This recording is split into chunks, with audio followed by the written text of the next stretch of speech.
الحمد لله رب العالمين والصلاة والسلام على خاتم الأنبياء والمرسلين سيدنا محمد وعلى آله وصحبه أجمعين. My dear brothers and sisters in Islam, Assalamu alaikum wa rahmatullahi wa barakatuh.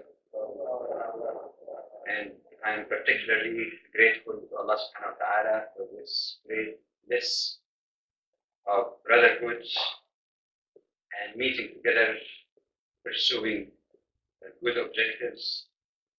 And I'm sure, inshallah, this meeting will be blessed and all will live at the end of the day with greater insight and hopefully greater motivation also to practice Islam best. I do appreciate the courage of the organizers of this seminar addressing this topic, which I believe is quite sensitive and requires really a very objective and cool way of examining it, but it is very essential. I do commend them for their courage to face the topic rather than just keep going around it. I'd like to address briefly, since this is not intended as any academic or long type of presentation, just like to address 4 or 5 questions. First of all, one, like my brother was saying, we have to find out whether we want to practice the Islam of Prophet Muhammad through Islam, or the cultural Islam, or the Islam of specific cultures. As far as the Islam of Prophet Muhammad, of course, that's well known, that's what we all seeking. But I think what we need at this point is to try to understand what we mean by culture, first of all. What do we mean by being captive to a given culture, regardless as to whether it is consistent with Islam or not? And here again, trying to be reasonably objective and balanced, I must say that there are at least 3 types of captivity to cultures. Sometimes we are captive to the Western culture in which we're living. And there have been some allusion to that. If people are dating, if people go to discos and so on, somehow we tend to take that as a given and somehow try to fit Islam within that range. This is one cultural captivity. There was another type of cultural captivity also that was referred to in the introductory remarks as well. And that is to be captive to practices in our own Muslim countries, the countries of origin from which we came. So I'm just trying to say that as we try to speak against captivity, in one sense, we have to consider all other captivities to cultural practices, regardless of their source. The second question is, how do we distinguish, how are we to classify these various forms of culture? And I very much appreciated the remark made earlier that we cannot say that culture is something that has to be thrown wholesale and gotten rid of. My customary way of facilitating this understanding is to divide culture along a continuum from positive to neutral to negative, and I think that distinction would be helpful. First of all, on the positive side, there are cultural practices which are common in many Muslim countries or among Muslim peoples, regardless where they are, which are based on the teaching of Islam. It is an outgrowth of Islamic understanding. This kind of cultures should be cherished, encouraged, and inculcated. An example of this is the attitude of hospitality that you find across the Muslim world in general. Cleanliness, personal cleanliness, and so on. Alhamdulillah, this is based on Islam. Why should you regard that culture critically? Obviously, as my brother said, this is something that we should really be proud of. But we get problems in the 2 other classifications. What I have in the 0 point on the continuum, the neutral, are cultural practices that are neither required from a Muslim, nor is it forbidden. It is something that is particularly peculiar to one particular ethnic group of Muslim, one linguistic group, or one particular country. None of them can be said to be superior to the other.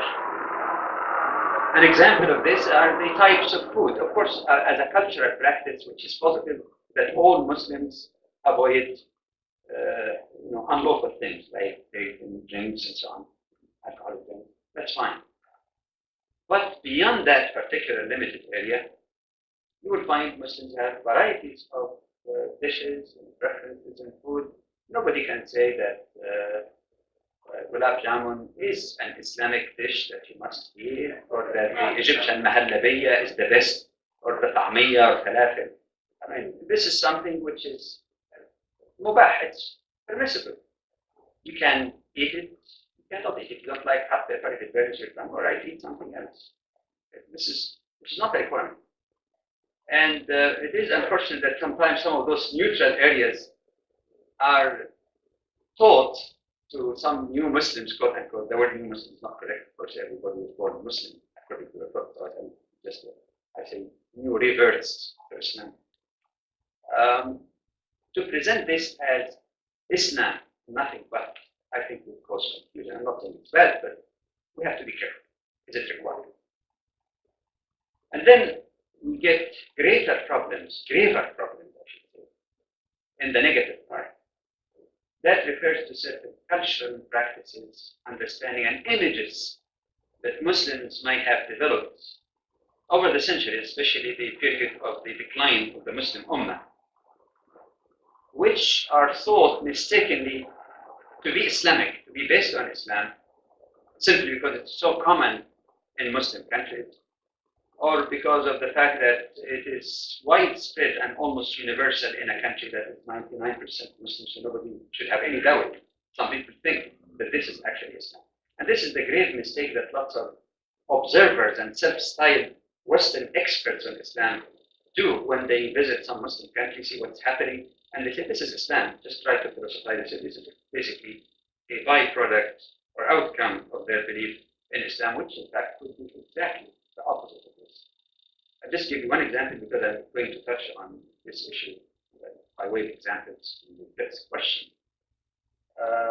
The notion of so-called arranged marriage in a specific meaning, arranged in the sense that the girl is not consulted in the matter of her marriage, or her consent is not regarded as important, and there's some either forcing or pressure bearing on her to accept what the parents chose for her, rather than counseling. It is this area that is perhaps the most serious and the most widespread in the practices and understanding of many Muslims. And that leads me logically to the third question. If indeed there may be different kinds of cultural captivity, and if there are all types of positive, neutral, and negative, then obviously the next question would be, how do we to distinguish and classify each of these categories? On what basis? And the answer comes right in the hadith of the Prophet ﷺ, تركت فيكم ما إن تمسكتم به لن تضلوا بعدي أبدا كتاب الله وسنتي أو كما. The Prophet ﷺ said that I have left with you two things that if you adhere to, you will never be led astray after me. And he mentioned only two things: the Book of Allah, the Quran, and my Sunnah. That, of course, led the scholars of Usul, or the scholars of methodology and interpretation, to conclude that there is no question that there are only two primary sources of Islam. There are other sources, but there are two primary, undisputed sources of Islam. The Quran, which is revelation in meaning and word dictated to Prophet Muhammad ﷺ, word for word. It's not his writing or ideas. And the Quran is absolutely authentic in terms of certitude that this indeed was uttered by the Prophet ﷺ. It is absolutely authoritative, the ample evidence that came from Allah. The second is also revelation, the Sunnah. And the Sunnah actually, and its authority is based on the Quran. As the Quran says, مَنْ يُطِعِ الرَّسُولَ فَقَدْ أَطَاعَ اللَّهَ. Whoever obeys the Messenger of Allah he is obeying Allah. I could go on and on and give you more illustration of that. That could be a topic by itself, but it's a very serious matter, really, to make sure that we cannot say, I go to the Quran, I don't care about, Sunnah, it's not that important. No, it is a primary source of Islam, according to the authority and directive of Allah subhanahu wa ta'ala in the Quran itself. But, in all honesty also, the scholars of Hadith and others, Muslim scholars, have pointed out that we have to be careful in Sunnah also in terms of authenticity. Unlike the Quran, some ahadith are absolutely authentic. Some other ahadith are highly authentic or reasonably authentic. Some are weak hadiths, and they say that you cannot base a Sharia rule, a verdict in Sharia, on a serious matter just on a weak type of narration, unless there is some other corroborating evidence which is stronger than this text.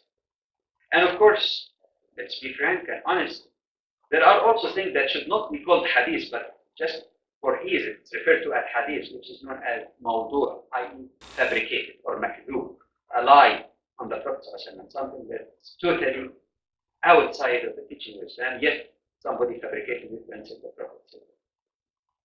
Now, the fact that there are difficulties with some of these texts, the fact that we have to be careful in whatever we refer to base essential points in understanding Islam, should not shed or doubt on all hadiths altogether. And some people might just take the lazy way out and say, all right, let's take the Quran, because the Quran cannot be properly understood without hadith. The Quran says you pray, but what exactly, how to pray, what times, what are requirements for the prayer. Without hadith, you would not be able even to carry out the Quranic instruction. So I think this is the thing that we have to keep in mind. Of course, as I said earlier, besides the two primary sources, there are other sources, like ijma', the consensus of the Muslim Ummah. But even the scholars differ. How do you define ijma' or consensus? Does it have to be absolutely unanimous opinion?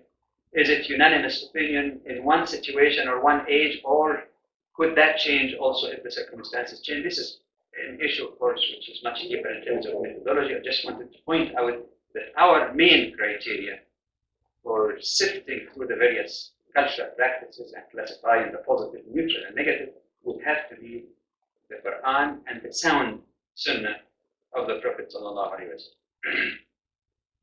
And that leads us again to a fourth question out of five. I'll detail more in the fifth question. The fourth question is, suppose even we refer to the text of the Quran and Sunnah, are there some basic rules so that we don't come up with erroneous interpretation? Because you might hear so many conflicting views and ideas, and everybody says the Quran says, the Hadith says that. It's almost like trying to shut you up, like, okay, you try to say something, say, no, but the Hadith says this. Is that always a correct approach? Well, I would suggest that there are many rules, of course, the fuqaha, the scholars of methodology have addressed in great length and depth. But just to simplify, I'm taking four important conditions. It's not exhaustive.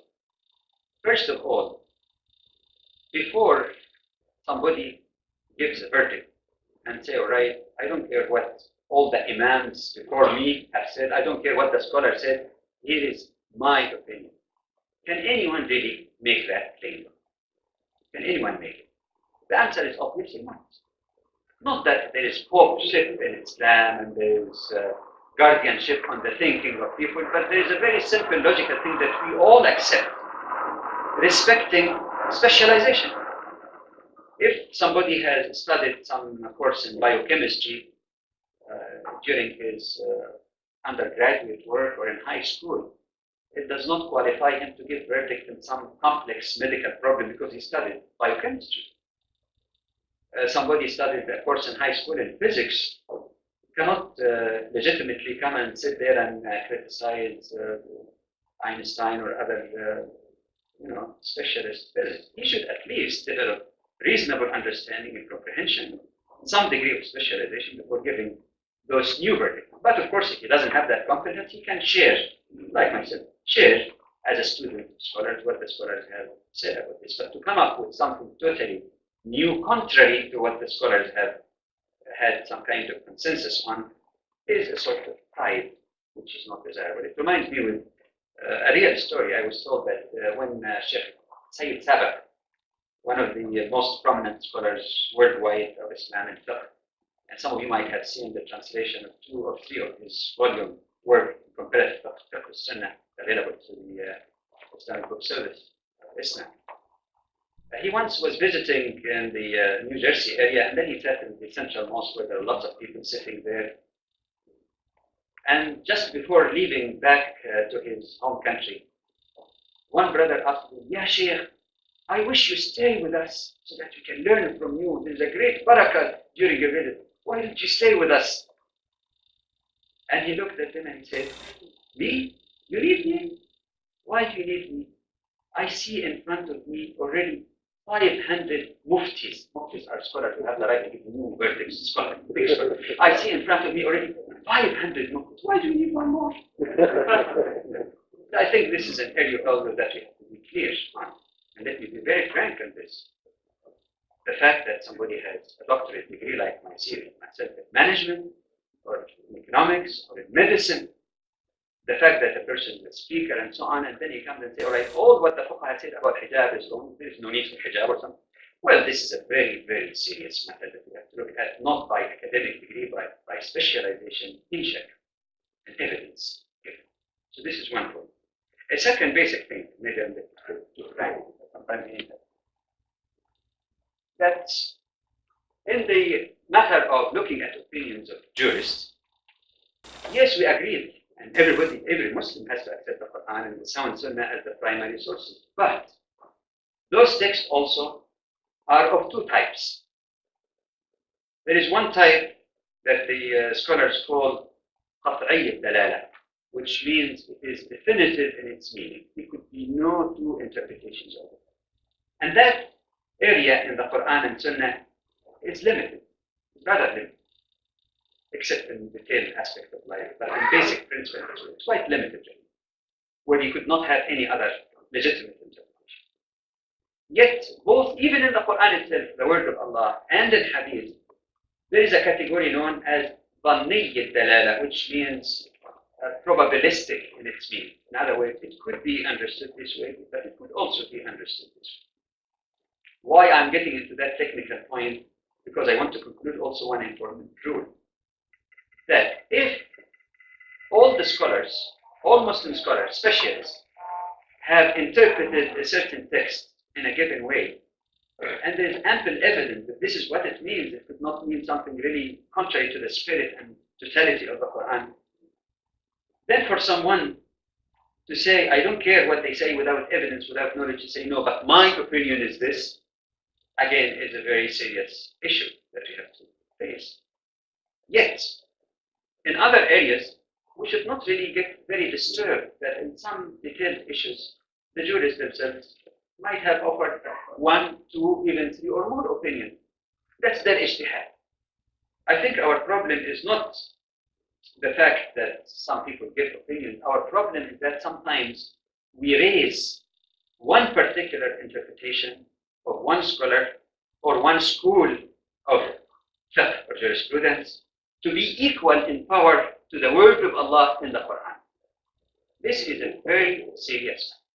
Yes, you're obligated as a Muslim to try to find out which is the more correct, quote-unquote, opinion, the one that's supported with evidence. That's fine. But that does not necessarily mean that you worship the founder of the madhab. In fact, the founders of all schools, the famous schools of fiqh, they said something almost identical. That this is my humble opinion. If somebody finds an opinion which is better evidence from Quran and Sunnah, let him take it. Somebody said, "This is my opinion," but if you find a hadith of the Prophet ﷺ that answered that problem, throw my opinion at the wall. They were very humble at this. Yet we find in later generations, in the period of decay of Muslims, rigidity, you find that some people have raised the madhab more important than the Quran, to the point that one of the scholars, quote-unquote, known as Hassan al-Karhi, he was a Hanafi scholar in Iraq, what is now Iraq, once said that he said that if there is any ayah in the Quran or hadith of Prophet Muhammad sallallahu alaihi wasallam that comes into conflict with the opinion of our madhab, our schools of jurisprudence, then this ayah, the verse in the Quran, the ayah in the Quran or hadith, must be reinterpreted to fit our madhab. Imagine, the Quran has to be reinterpreted so that it fits the madhab, because madhab is the ultimate truth to him. So everything else must fall in line. So you have to twist even the ayah in the Quran to fit, because the madhab is right and could never be wrong. These are, fortunately, I don't want to give a negative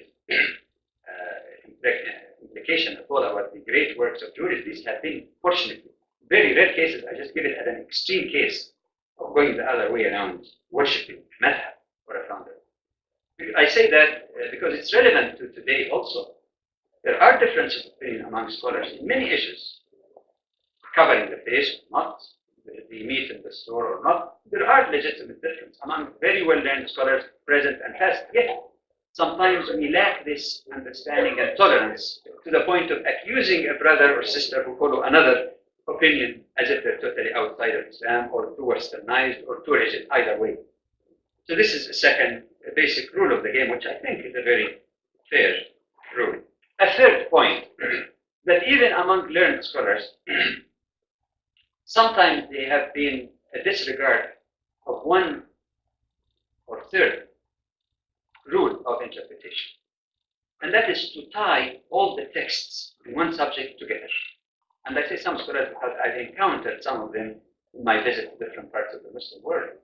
Somebody would, for example, tell you the woman should not go to the masjid. Why? Because the Prophet said that the prayer of a woman in her home is better.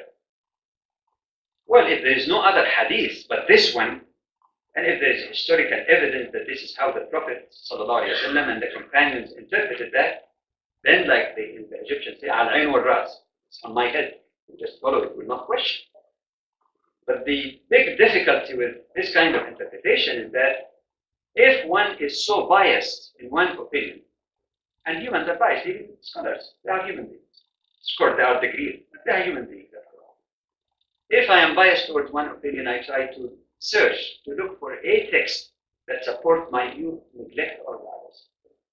The proper methodology then is to find out what is there in the Sahih, in the Quran, in the sound and authentic hadith, in the practice historically of the Prophet ﷺ and Sahaba. Were women allowed in the mosque or not? Were they welcomed or not? Were they discouraged ever from coming to the mosque? And then if I get all the texts together, then I have different understanding, because these texts do not contradict each other. Then I might understand that hadith in a different context. That, all right, if a woman is busy with her children, she cannot go to the masjid, she should not feel any inferior. Allah will give her even better reward because she's doing a very noble function, rather than interpret that as prohibition or restriction, because the other evidence seems to indicate that the Prophet welcomed them and allowed them even for Fajr, the early morning prayer and the evening prayer, let alone during the day, which is even more secure. So this is the third rule. The fourth rule is that, and that's a very sensitive one, I mentioned earlier that we should neither go to one extreme of downgrading our scholars throughout history. Many of them were very devoted. They were very learned, mashallah, and Allah gave them so much insight. So I don't want to go to that extreme, downgrading and say, all right, let's belittle their work. But on the other hand, we want also to avoid the fact that these scholars themselves clearly said that every human being, he can take of his opinion or reject except Prophet Muhammad ﷺ.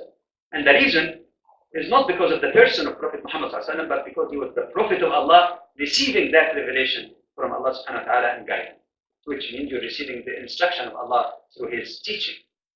This is the only exception, but all other human beings, they could be right, they could be wrong, no matter how great they might be. And in this respect, I think the recent events in the Gulf area, the various events and opinions that some scholars give in different cultural milieus in the Muslim world, whether it's the Gulf area, in some societies that are culturally very close versus others, vary considerably in many issues. And all of them refer to the Quran and Sunnah as their basis. Of course, there are cases of people who are not Allah-fearing, who give verdicts and opinions based on political reasons or trying to please the rulers and so on. Yes, there are some. But I don't think we should really overgeneralize, because I'm sure there are some also who have a bias that they don't detect. A person raised in a closed society, have certain political awareness of what's going on in the world, might see things differently from someone else who's been more exposed. So we have to keep in mind the impact of the environment on the opinion of the Jews. And this is nothing new. Even a great scholar like Imam Shafi'i, it is said that his opinions and some issues that he gave when he was in Iraq was a little different from the verdicts that he gave in Egypt when he moved to another country. So they are human beings. We will not be belittling, we will not worshipping, but we have to understand that there could be some color to their interpretation based on their own environment and culture and time. That's why many of them said that our opinion is not necessarily for all time, for all places, and for all circumstances. They were a lot more humble than many of their claimed followers who are so intolerant to other people. Now that brings me to the fifth question. I hope you didn't mind that a little bit. I didn't mean to make it all dry, but I think it's very essential on a topic like culture and Islam to have clarity on the basis of which we criticize or get angry about this practice or that. My fifth question basically is that on the basis of these rules, what are the main problems resulting in the gap that exists today that my brother mentioned earlier in the introduction? What are the causes in more clear way, more concrete way, of the gap between Islam as taught by the Prophet ﷺ and this diversity of cultural practices in Muslim countries? And I will submit before you that at least there are, let's say, 4 areas that need to be looked at briefly. One is to deviate from Islam and try to imitate others. And this was prophesied by Prophet Muhammad that he said that you are going to follow the path of those before you. Even if they go into a hole, this hole in the desert for animals and so on, you will go after them. So this is one problem. And you find those biases in presenting Islam, even in the early days, the early scholars, not the Sahaba period, the later period, when you find people who have been influenced a great deal because of their study of Greek philosophy and logic and all that, and somehow it biased the way they interpret Islam, because somehow they imitate others as if Islam can only be acceptable and could be only true if it is put within the framework of Greek philosophy. That's why you find people like Shahid Sayyid Qutb, rahimahullah. It speaks very strongly against that. It says that sometimes some Muslims will say, we are proud of Muslim philosophers. And he said, this is not Islamic philosophy. This is nothing but Greek philosophy with some kind of stamp, Islamic stamp of approval. Because the basic premises, the basic orientation is not Islamic to start with. In North America today, imitating others. A person who is a Muslim living here, yet if people in society are not observing this, I don't have to observe it. If people are doing this, I must do it like them. So it's somehow imitating as if, for example, Western or Eastern culture is the ideal, the truth, the ultimate truth, and nothing but the truth. All I have to do is just to be a Muslim, but to imitate them, which is something that the Prophet ﷺ warned against. In trying to do this, I usually liken it, some of you might have heard that, so I seek your indulgence by hearing it again. I said, this is to me, is like saying this is a kosher pig or halal wine.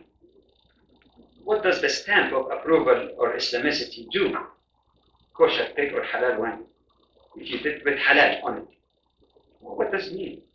It just like reminds me with some of the companies that deal with the Muslim world. And one time they had the stamp, automatic stamp on tuna fish. ذبح على الطريقة الشرعية. Slaughtered according to Sharia. Stamps are easy. Stamps are easy. But what is the reality? And what is really the content? Obviously, this kind of attitude of imitation and emulation without thinking, without sifting what is permissible, what is forbidden, is a reflection of psychological dilemma for many Muslims. A weakness, defeatism. the fetishism that somehow look at society or any particular place or point of time as the ultimate truth, and somehow I have to modify my Islam to fit into that category. This is one problem. A second problem or reason for the gap is basically a result of dependence on text that has not been verified as authentic. Some are even makzoob, lies on the Prophet or mawdu', fabricated so-called hadith. I'll only give a few examples, and I was surprised myself in reading literature on the topic, especially the topic of women, that some of these ideas are rampant, and some scholars uncritically mention those. Some are even mistakenly say that this is an authentic thing, which the scholar of hadith, the specialist of hadith, said it's not, it's fabricated or very weak. And they base a whole theory about their image of the role and dignity of a Muslim woman on the basis of that. Are you ready for some shocks, some of which you might have heard? Look at this text. Don't educate women. لا تعلموهن ولا تسكنوهن الغرف. Don't let them live in upper floors. Some people might say maybe because they might look from the window and see something else. Had it not been for Eve, Allah would have been worshipped better. Okay. Another one which is very common. You'll find it in many books. It is claimed that the Prophet ﷺ told his daughter Fatima, what is the best thing for a woman? He said, the best thing for a woman is that she should not be seen by man, nor can a man see her. She should not see man, nor should any man see her. And then it claims that the Prophet ﷺ embraced Fatima, and he said, he's very happy with her. He said, this is a progeny really coming from similar progeny. Okay, I'll comment a little on this, but let me just give you all the shot together. The 2000 volts says. It is attributed that Umar radiallahu anhu said, خالفوهن وشاوروهن, that you should شاوروهن وخالفوهن, consult with women, but do otherwise. In another text I have seen also, it says, فإن في خلافهن بركة. By not taking their advice or counsel, there is barakah. Listen. Okay.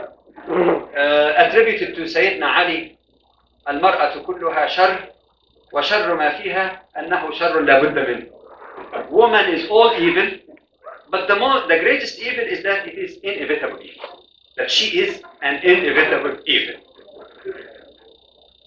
Needless to say, that even from the standpoint of objectivity, authenticity, the scholar of hadith said that many of these are either weak or mawdu', fabricated, to the point that one great scholar once said about this hadith, about Fatima, he said, it is not worth the ink it's written with, in terms of authenticity, objective authenticity. Yet you find it rampant among many Muslims, and they try to have the image of a woman in that context. And needless to say also, that this kind of texts are in complete contradiction with the Quran and with the facts of history. When the Quran directs man, even in the case of divorce, to consult with his wife, in the case of weaning a child, it talks about consultation. When the Prophet ﷺ took the lead by consulting with Salama in a big crisis during the Treaty of Hudaybiyah, you find the text of the Quran, text of other hadith, clearly indicate that this is fabricated, aside from the fact that the chain of narration itself is not to be trusted. So how could we say that there is barakah in not consulting women? The first one that I cited, لا تعلموهن, which, by the way, take it serious. It wasn't just something that some scholars said it in some corner. In fact, according to some scholars, that this fabricated hadith has been a basis during the period of decline of keeping women uneducated in many Muslim countries. It's a shame to teach them, because the Prophet said, don't educate them.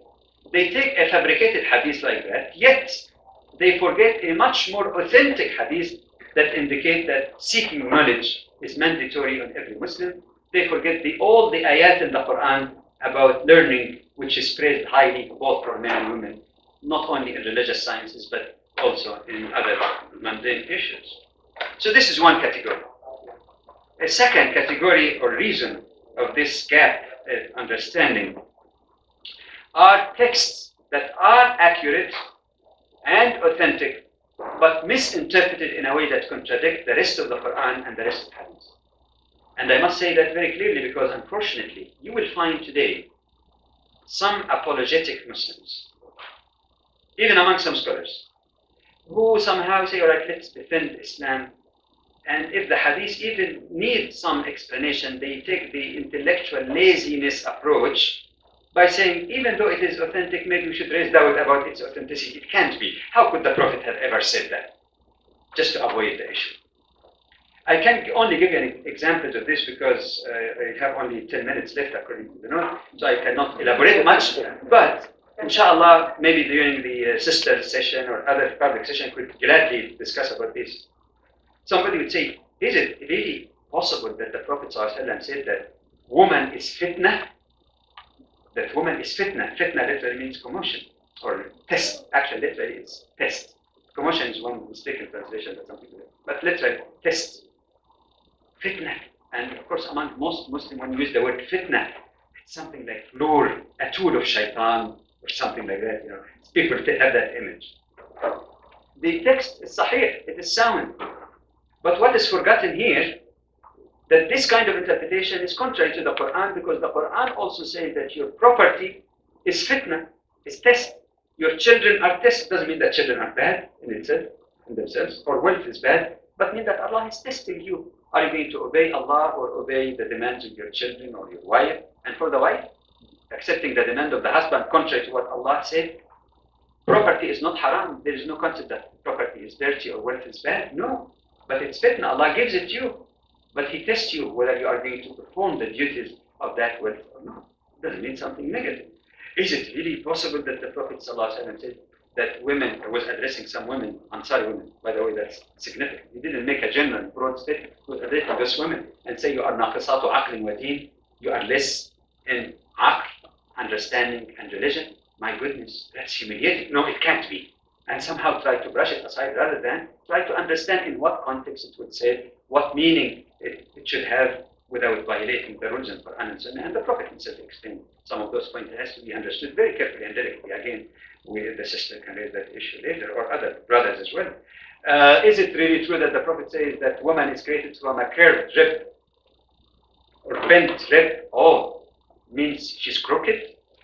Oh, and they come up with very strange images, which does not mean that at all. Again, like I said, again, I'd be glad to go into all of this, and there are many writers have been dealing with this. There are some of this material also on the Islamic teaching tables, especially in album 4. But these are examples. I'm only giving examples. I'm not explaining them now. Examples of texts that we should never apologize and say, all right, we cast doubt without evidence because they are authentic. But the problem is, how do we interpret them properly without violating the text of the Quran and Sunnah? This is very essential. A third source of problem is, or are problems that dealing with methodology of interpretation. These are perhaps more deeper issues of difference because even big scholars sometimes differ on them. Yet, with all due respect, one has to look into the evidence also. For example, when some scholars said that the Quran says, وَقَرْنَ فِي بُيُوتِكُنَّ, telling women, stay in your homes. And say this is a general address that should apply to all women, so they should stay home. Some people have that image. The problem with interpretation here is that this was addressed to the wives of Prophet Muhammad ﷺ. Does that mean that any demand of virtue of the prophets of the wives of the Prophet ﷺ is not demanded of other women? No, it doesn't mean that. But there's also basic rules of interpretation that if there is evidence that this command was especially for the Prophet ﷺ because of his prophetic position and prophetic office, then one cannot say it is demanded of all other women, and the criteria for truth or falsehood in that statement depend on what was the practice of the Prophet ﷺ even after this verse, after this ayah was revealed. Were all Muslim women shut in their homes? The answer definitely no. As Umar radiallahu anhu himself was explaining that he approached the Prophet ﷺ before this ayah was revealed and he said, your house is frequented by all kind of people, good and bad. Why don't you keep your women behind the curtain? behind some, because, you know, too much exposure and their reputation as mothers of the believers is unique. Now, for someone to say, no, the Quran says, وَقَرْنْ, that means in your homes, is a mistaken interpretation. And sometimes one wonders, but with all due respect, but this is false. Like my fault and yours, we cannot expect that ulama be infallible. They're not. I know, for example, in Egypt, there is a very famous preacher. There is no need for mentioning. Very, very super popular, even though he's prohibited now from giving khutbahs. And I heard from him once, I think it was on tape or personally, I think on tape probably, that he keep remembering the good old days when women went out of their homes only on 2 occasions. One, to the house of their husbands when they get married. 2, when they are carried to the graveyard when they die. And a lot of people, like I said, have been basing that on that misinterpretation of this particular ayah in the Quran, stay in your homes addressed to the wives of the Prophet. And even in that case, it wasn't absolute, because we know that Aisha went for pilgrimage during the time of Umar radiallahu anhu. She did go out. She went out also in the battle of the Camel.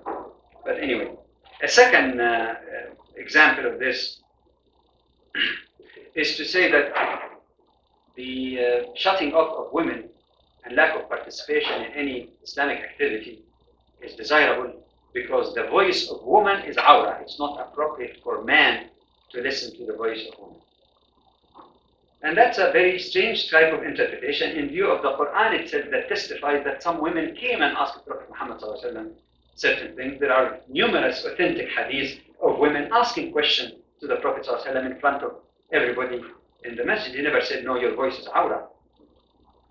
Thirdly, some people, for example, take a statement made by a great person as if it revokes the teaching of the Prophet ﷺ without realizing it. A lot of people, for example, in the Indo-Pakistani subcontinent, some scholars are, and I've seen that also in South Africa and Trinidad and other places. When you say, all right, why are you restricting women from going to the masjid? They say, yes, but Aisha radiallahu anha, after the death of the Prophet, said, if the Prophet had known what women did after him, not going decently dressed in the masjid, he would have prohibited them. Now, there should be no question of respect of Aisha as the mother of believers, the love and respect of Aisha. There's no question that should be raised in the mind of any Muslim. But in all honesty, even if Aisha meant it literally, which is a questionable matter, even if she meant it that, does that revoke or supersede the 2 primary sources of Islam, the Quran and Sunnah, the text of the Prophet ﷺ, hadith, when he says, don't forbid the female servants of Allah from going to the mosques of Allah. So sometimes this kind of, you might say, faulty kind of interpretation is one of the human faults that may Allah forgive those who did that with good intention, but truth is to be loved more than people. The 4th problem of the gap, and inshallah coming very close to the end, are problems of trying to justify. Some people say, yes, no, I am aware of these texts that you're talking about. Yes, you're right, women did this and that. Yes, women were allowed to do it. But then they start applying some acceptable rules in Sharia, but the way of application, I'm not talking about the rules being wrong. The rules are correct, but the way those rules are applied is, in Arabic they say, bit'assub, in a very unfair and strange way. Examples of this. Some people say, all right, I agree. Women went to the masjid, participated in the battlefield and this, but this was a different time. Today there is so much corruption. This was a clean, pure society, and keep giving you all kind of positive description as if all the people around the Prophet were people with wings. They never settled on the ground. They were all angels. No. Historical facts show that this is not true. The text of the Quran shows this is not true. In the Quran, for example, in commenting on one of the battles, it says, مِنْكُمْ مَنْ يُرِيدُ الدُّنْيَا وَمِنْكُمْ مَنْ يُرِيدُ الْآخِرَةِ. After the battle, the Quran says, some of you around the Prophet are seeking the worldly benefit, others are seeking the reward of Allah. One of the companions of the Prophet himself was shocked, and he said, I never thought that amongst us, those people are going to sacrifice their life in the battle. I never thought that in this kind of generation, there are amongst us those who are seeking the worldly benefit. He said, I never knew that until this ayah was revealed. Historical proof in the sound hadith shows that there have been instances in the time of the Prophet of people who are wicked and evil. Actually, the reason why the jilbab was recommended, especially for the wives of the Prophet, the overcoat, so that they would not be hurt or harassed by evil and wicked people. There have been instances of adultery in the time of the Prophet. You can go on and on. The Quran itself speaks about al-murjifuna in Medina, people who are evil in Medina, even in the lifetime of the Prophet. So, again, we should be balanced. It is true to say that the best generation, according to the hadith, is the generation of the Prophet. No question. But to presume that this was totally pure community and today with all corruption, so the rules doesn't apply, is not necessarily a sound argument. Another argument that some people say prohibit fitna. You say, all right, you're right. All these texts are authentic. But there is a rule in Sharia also that say you could restrict something which is permissible to avoid fitna, to avoid luring or corruption in society. Yet, and I refer again to one introductory remark was made by my younger brother about the duality sometimes in the thinking without feeling it among Muslims. A person would tell his wife, and I heard it on one case, this is a real case, that his wife is living just across a shopping center and the brother travels. And he would not allow her to get down to get her shopping. Why? Because there could be fitna. Even in the middle of the day, there could be fitna. And I tell him, brother, yes, there could be a possibility of fitna of your wife. Would you apply the same logic? Because when you go out, you will talk to Kathy and Caroline and deal with the children. So, to prevent fitna, stay at home. Why is it that always it has to go one way? Why it has to be applied in an extreme way, a restrictive way? And as some scholars said, all right, prohibition of fitna, yes, is a rule in Sharia. But the benefit also of women being educated, contributing in the affairs of her society in Islamic attire, within Islamic etiquette and adab, is also a benefit. And the scholars of usul, of methodology, also say that before you apply that rule, you have to consider what kind of loss would result to the Muslim community and what kind of benefit that might. So this is another issue also. Another point that some people would say, no, but this were permitted to the Prophet ﷺ alone. It's different, it's pure. But that's a mistaken view also. Because unless there is evidence that something was allowed specifically to the Prophet ﷺ, it is tashri'ah for us, because we are supposed to follow the example of the Prophet. Now, if someone says, all right, the wives of the Prophet cannot marry after his death, all right, that's very specific to the Prophet, because they are mothers of believers. Nobody marries his mother. So they are like the status of mothers of believers, sources of knowledge and education, not to be, shut if they have a chauvinistic husband, and the ummah would not benefit from their knowledge. There's a special case, khalisatan lak, like the Quran says in some issues, this is only for you, O Muhammad, not for believers. Like being allowed to marry more than 4, for example, because he cannot divorce mothers of believers after they sacrifice them, accepted the very difficult living with him, and they are source of education for other women, different levels, different mentalities, and so on. Special. But unless there is that clear evidence that something specifically was given to the Prophet, all that he does, or confirm in the matter of teaching us our religion is for us also tashri'ah, and it is legitimate for us to emulate the Prophet ﷺ. And furthermore, what shows the weakness of that argument is that, all right, this woman who came to or asked the Prophet questions in the masjid, how did he allow himself to hear her voice? And even if that was special for him, but there were other people sitting in the masjid and listened. And if the voice of woman is awra, he would say, keep quiet. Don't speak. Speak to me because I'm special, but don't speak in front of those men, because there could be big fire and big problem if they hear the voice of a woman even asking a straight question. Other people might say yes, but there are rules also that to protect the ummah. Somebody would say, look, there had been an accident. Somebody attacked a woman who was driving a car alone and raped her or killed her. And they say, therefore, it is prohibited that women drive because that's for their own protection. But couldn't that victim be a man also? Yes, women perhaps might be more vulnerable.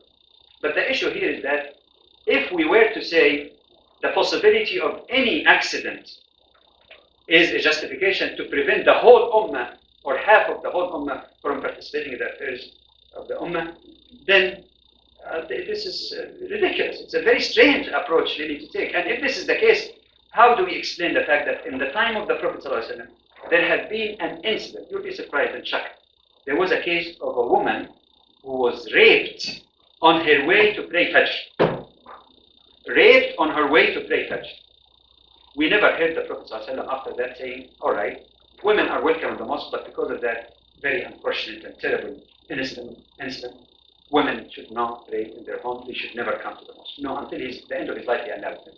Nor did he even say, all right, women are welcomed in the mosque, but they should avoid coming at Fajr or night prayer because these are dangerous times. Or to say, no, they could not come unless there is this or that. No. So instances. If you apply that rule, then we apply to everything else. If you really want to avoid any possibility of any accident or any problem and impose blanket restriction on millions of Muslims, this does not necessarily represent a good way of approaching it. Coming to conclusion. Cultural biases include the biases that we find in Muslim countries, sometimes in the name of Islam, sometimes not in the name of Islam. It includes the cultural biases in societies where we're living, where we try to impose alien and contradictory values on our practice as Muslim, and we have to be balanced in not approving either. Secondly, culture is not all evil, is not all good. We have to be objective. Some are based and consistent with Islam that should be accepted. Some are neutral, you can take it or leave it. Some are negative, we should really correct it. Thirdly, the basic criterion for us as Muslims to distinguish or classify cultural practices is the extent to which it adheres to the two primary sources of Islam, the Quran and Sunnah.